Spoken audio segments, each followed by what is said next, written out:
You know you're a dad when you have lollipop juice adhered to your desk. Hey bourbon fans, I'm Tim the Suburban Dad, helping dads find great bourbon. Today I want to talk about the state of the whiskey world, how there's so many bottles on the shelves these days, so many different brands and companies.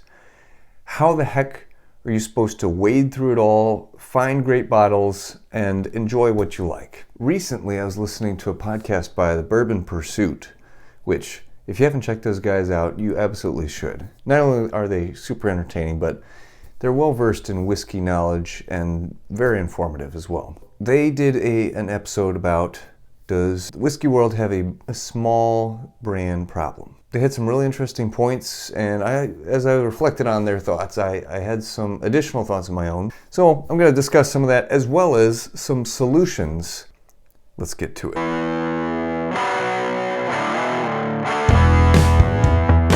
Thanks for joining me today, everybody. Make sure you hit that subscribe button so that way you don't miss any videos. You don't want to miss any of the information that I'm putting out, I promise. When you go to the liquor store, or even heck, just at least around here in Missouri, the grocery store, and you see walls of whiskey sometimes, it's overwhelming, it's intimidating, and it's confusing. There's probably some bottles out there that you recognize and you immediately think, okay, yeah, I know that brand, and I've had that bottle, and it's good. Cool. What about all the other dozens of bottles up there that you've never tried before? How are you supposed to ever branch out, try something new? How are small brand whiskey companies supposed to make it out there when there's so much congestion in the bourbon world? Just for reference, think about if you go to Total Wine or some huge liquor superstore and you think there's a ton of bourbon or whiskey, head over to the wine aisles, and just see how many more bottles of wine there are, right? So if you think whiskey's congested, the wine world is even more crazy. Now, what's interesting about wine is you can get a bottle of wine for, hell, $3, at least at Aldi, anyway. And for a lot of people, $3 wine works. That's okay, it's decent enough to drink. There's no such thing as a $3 bottle of whiskey. I think the lowest I've seen is like $8 or $9. But who really is going to enjoy an $8, $9 bottle of whiskey? I can't say that I would. I don't know. I don't think so. Not to drink straight anyways. Maybe to cook with, maybe in a mixed drink, maybe. But geez, I would rather fork out some money and get a decent bottle. So there is that. You know, whiskey is just inherently more expensive. It takes longer to make. It's more involved. And with small companies or lesser known bottles, really the trick is just becoming known, for people to become aware of your brand. Really the only way around that is for people to try it. Now when you go to a tasting or a bourbon gathering or something and you see a well-known bottle, let's say, maybe it's Blanton's, maybe it's Eagle Rare, maybe it's Four Roses single barrel, something that everybody knows, right? And you see that and you haven't tried it, automatically you're going to be gravitating towards something that you've heard about or that you're intrigued by, right? What about if there's a bottle sitting out there you've never heard of, you don't know anything about, but it's actually amazing? But you don't know that. You just recognize the cool label across the bar. I think one hurdle is just actually getting over that bias of trying what's familiar or popular and actually branching out and trying something new. So my solution for that is get a group of friends together, several of you, commit to doing a whiskey night where each of you buys a bottle, or heck, you could split the cost of 2, 3, 4 bottles, whatever. Just commit to buying something that you guys don't know anything about or haven't tried before and isn't a mainstream bottle, and just try it out. And maybe set a price limit like, well, I don't know, $30 or less, or even $50 or less. Because it doesn't have to be crazy expensive for you to really find some hidden gems. There's the first solution.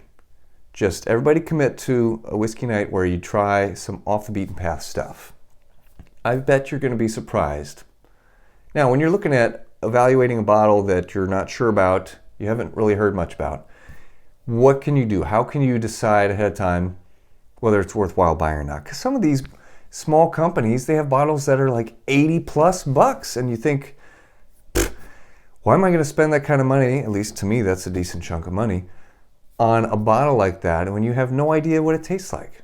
Okay, so you can look up online, like this channel, because that's my goal, is to help you guys find whiskey that's a little bit off the beaten path, that might just be sitting on the shelves.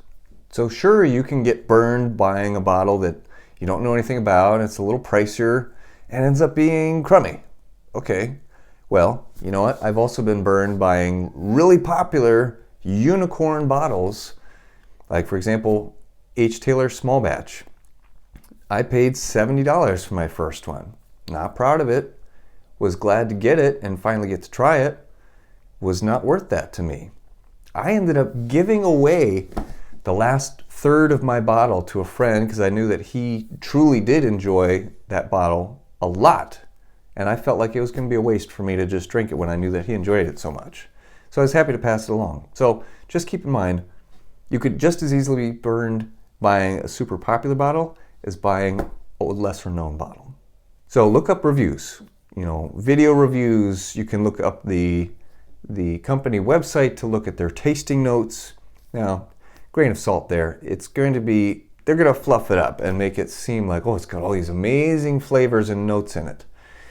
But do pay attention. If they say, oh, it's got a lot of caramelized oak or nice mellow oak tones. Well, if you know that you don't like oaky notes, you're probably not going to like it a whole lot. Look for flavors that follow along with what you're familiar with, that you know and you like. Kind of get some tips. And when you're looking at that label, pay attention to the proof point. I know that for myself, anything below 90 is a big gamble. I'm probably not going to like it. It's probably not going to have enough flavor for me. Whereas high proof stuff, there's a good chance I'm going to like it, even if it's not that great. So take that into account when you're looking at a bottle. And my last point that I want to make is, with smaller brands, I'm all about if a company is making quality whiskey, or if it's something like Smoke Wagon where they are just really good at blending sourced bottles. Hey, that's great too. I like Smoke Wagon products. The ones who are making quality whiskey deserve to make it, and they should be well known, and you should enjoy their whiskey. There are some companies, especially, I hate to say it, some real tiny ones like local places that you might have tried, where they're just putting out whiskey. It might be like 2 years old, 18 months old, and it tastes like crap. To me, that doesn't deserve to make it to the market. You don't deserve to succeed in the whiskey world when there's tons of other affordable bottles that taste amazing. So, if you want to make it worth my time, make a bottle that's enjoyable. Put forth the effort. Don't just sling it out there and expect me to just buy it for no reason. Those are my thoughts. Just sharing them with you guys. I do think these are solid solutions to expand into the bourbon world more. And you definitely should. Don't just get hung up on your everyday drinker that you always know and you love. Now, let's say you buy 1 or 2, 3, hell, even 5 bottles a year, and you really don't drink whiskey a lot, even though you enjoy it. I get it. I understand that. But if you're a little bit more into it and you're buying a bottle a month or more than that even, you got to start exploring. Expand your horizons. If you really consider yourself a whiskey enthusiast, whiskey drinker, you got to try some new stuff. There's some good ones out there, I promise. I'm doing my best to try and introduce you guys to them. That's all I got for today. Until next time, cheers.